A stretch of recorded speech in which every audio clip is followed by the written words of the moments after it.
his style of play is easy to defend. Hold on. There's a little that be careful what you say, because now Russell Westbrook has 2 additional pieces that are perennial all-stars. So watch what you say, because it may not work in your favor.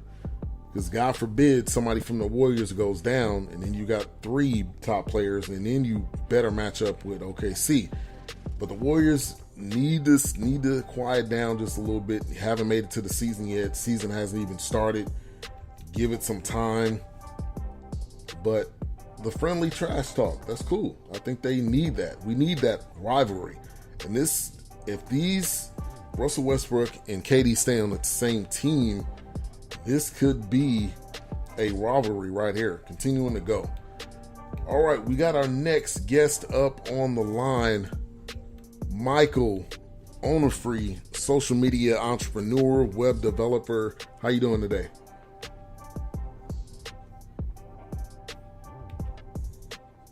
Michael, how you doing today? Sorry about that. Can you hear me? Yeah, I can hear you. How you doing? All right, I'm sorry. How you doing? Doing good, man. Appreciate you for coming on the show. Once again, well, Michael, appreciate you for having me on the show. I'm super pumped for being on. Yeah, definitely. Great to get you on. So Michael Onofre, I've been practicing that last name. I'll put you got it right. Good. I'll put the website in the chat room so everybody can see it. Once again, also, if you guys have any questions regarding social media marketing, web development, entrepreneurship, definitely put them in the chat room so I can ask those to Michael. So tell the listeners about what you do. Pretty much what I do is I've been helping local businesses, with their social media, web development, building websites, gain new customers using, Facebook, Instagram, Twitter, because a lot of local businesses and even, blog websites, dropship websites, they're not utilizing like the power of, social media by itself. I mean, it's just the times from now and 10 years ago, it's just so different. I mean, I don't know if you remember back when, YouTube launched in, 2006 to now, it's a completely different era. I mean, really, I think about it in 10 years, all these retail stores, and they're going to have a big problem on their hands, especially even like, TV places and newspapers, because with social media, you're practically your own, PR company. It's free. And that's the thing, it kills me sometimes with a lot of people. They're just not utilizing it. So I do all sorts of stuff for, local businesses. I help them, with their Google Map rankings, getting their listings up, on-page optimization, off-page optimization, pretty much everything related, social media, marketing, and everything of the above. Yeah, and that's true. You look at Amazon buying Whole Foods, an online website that started off selling different types of things, used products, and now they've bought Whole Foods. That's huge, and that's all from internet. And you know what that practically gives Amazon? They pretty much have a liquor license now in practically every state. So, I mean, if I was like a local beer distributor or a liquor license shop, I'd be kind of worried in about 5 or 10 years, because they got a liquor license in every state. They're going to be making some moves, and putting a dent in the scene. So Jeff Bezos definitely knows what he was doing. He's doing over there. Definitely. I think I said his last name wrong. We get it. We get who you're talking about. Yeah. So, what are some tips for podcasters to help grow their brand or their business? I'm a part of X Squad Affiliates. We have a group of great podcasters. They're all looking to grow it. So what are some tips you have? Well, the big thing with podcasts is, starting off, if you don't have like a follower base or, your name's not out there, the big thing is, even with social media, get the social media, start interacting with, other people that are doing podcasts.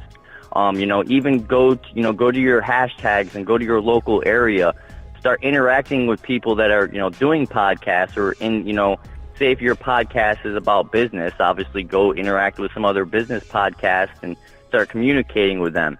I mean, that makes such a big difference. And in the main sense, you got to always think about, it always plus one. Plus one is always better than none. I kind of stole that. I know you guys know Gary Vaynerchuk. I stole that from him. That's a line he uses all the time. But plus one is always better than none. It's about the grind every day. But right. the main thing with, getting your name, get Twitter and Instagram. I mean, if your podcast is more focused to like the younger crowds and stuff like that, you 100% need to be on like Instagram and Snapchat, because like Instagram itself, the main market, I think there's about 360 million users on Instagram. The number changes wherever you look at it. It's different. But like the user base for Instagram, like the age range is, from 18 to 35. So it's mainly you gotta look at, what your niche is and what you're doing. Really start looking at social media. Like another thing, a lot of people don't look at is, let's say if you do YouTube videos and stuff like that, and you want to try to get your word out, you can start using, StumbleUpon. I don't know if you ever heard of StumbleUpon. It's a great thing. It has videos, articles. Submit your links to StumbleUpon. Put your links on Reddit. Put your stuff on some Facebook groups. That's a lot of things some other people don't utilize is Facebook groups. Start looking for Facebook groups that have, 25,000 users, or, they're actually interacting. You want to look and make sure it's just not a bunch of, bots and spam in it. They're actual people, Right. But that's the main thing is, you got to start. It's a long grind, though. That's the other thing. People tend to give up after a few months, and it's not, an overnight process. That's true. That's 100% true. It takes time to get anywhere, but especially when you don't have a following at all.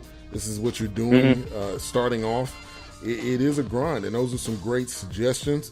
Once again, we're talking to Michael Onofre. If you have any questions for him, put them in the chat room about social media marketing or web development.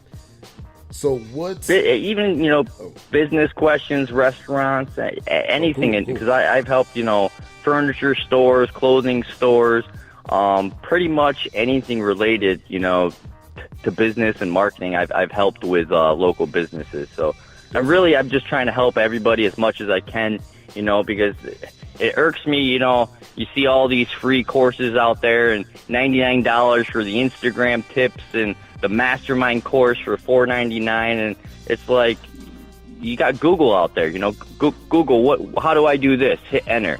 Or if you don't, start interacting with other people, and a lot of people want to help. You'd be surprised. Yeah, sure. So, what is the potential and what is the value of Pinterest? I've seen this on one of your posts, and I don't use it because I think it's mainly pictures, and people talk about it when they're trying to cook things, but talk about Pinterest. Pinterest is really amazing. I started using that for a couple local clients here recently, and they're having really good results, especially on their engagement. And a big thing with Pinterest is a lot of people think it's just, as you said, food or recipes or something like that. It's not. It's literally everything. I mean, you could be putting say if you have a t-shirt drop shipping company, where you go to, there's a bunch of different t-shirt websites online where you can design your shirts, put them on your website, and sell them. And what the company does is when you sell a shirt, they ship it right to the customer, and then you don't have to hold product or anything like that. So, say you have a t-shirt company, you can start putting your t-shirts up on Pinterest. And as people as time goes on and people start sharing, you get part of more groups and stuff. And obviously the other thing with Pinterest, a lot of people don't utilize, just with like Google and Bing and stuff, is you got to verify your site. That means that's a big thing, a big step a lot of people skip. Yeah, that's true. Yeah, would you? Yeah, once you start doing all that on Pinterest, it's very slow, but Pinterest has a really good engagement. I mean, if you start searching, you can start searching and see all the different boards on there and see how much stuff is really actually on there. and people actually really engage fairly quick on Pinterest. I mean, it really depends on your niche sometimes. You know, obviously, if you're selling elevators, I mean, it might not work out too well on Pinterest, you know? Right. But, you know, T-shirts, anything, really. Right, definitely. So we got a question from the chat room from Miss Mocha Bella. She says, what is Pinterest all about? She said, I don't have the app because I thought it was only for businesses. So, wow, that's a good question.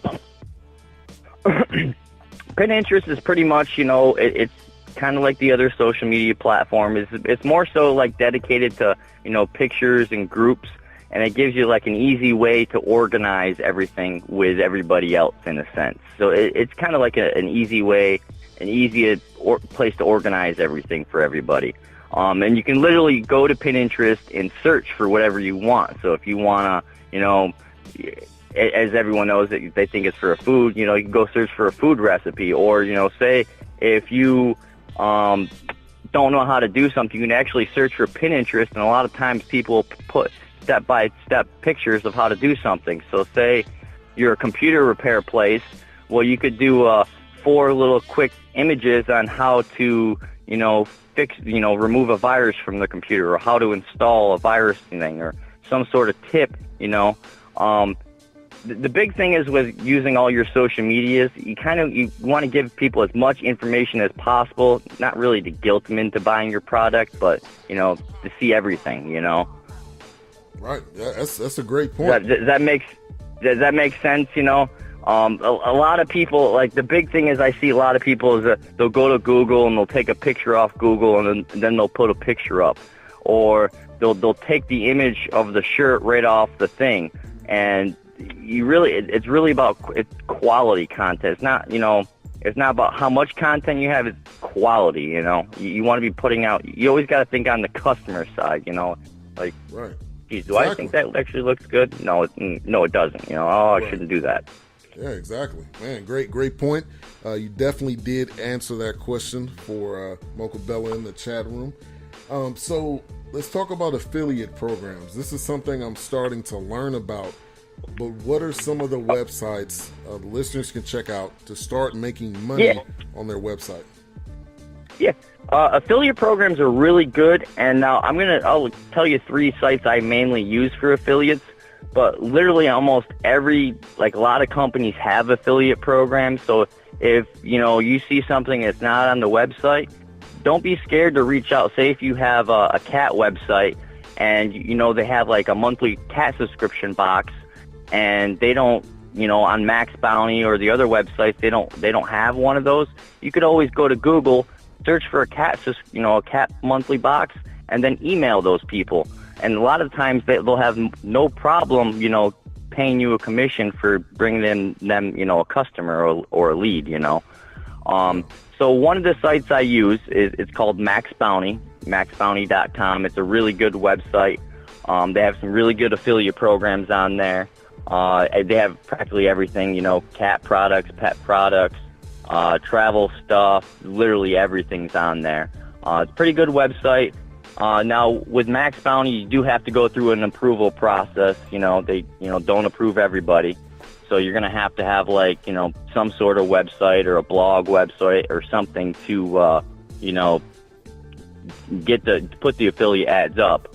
But one thing I want to point out before I forget, the big thing with when you're starting to do affiliate ads is you want to make sure you have a good landing page, you know. A lot of times people get their affiliate ads up, put them on their site. They got a great website, but then they kind of skip a step with the landing page, and that's really key and crucial. So, I mean, if you don't understand that, you can always, as I said, hit me up on Instagram. I have no problem answering any questions at all. But I'll go over to the next ones that I want to talk about because I'm not sure how much time we have here. The next one is called Offer Vault. Offer Vault I really like. It's just how it sounds, OFFERVAULT. Offer Vault is a little different than Max Bounty and CJ Affiliates because what they do is they pull in all the like affiliate companies like Max Bounty and CJ, and they list all the affiliate companies' programs. So you can go to Offer Vault and search all the affiliate programs and who offers it.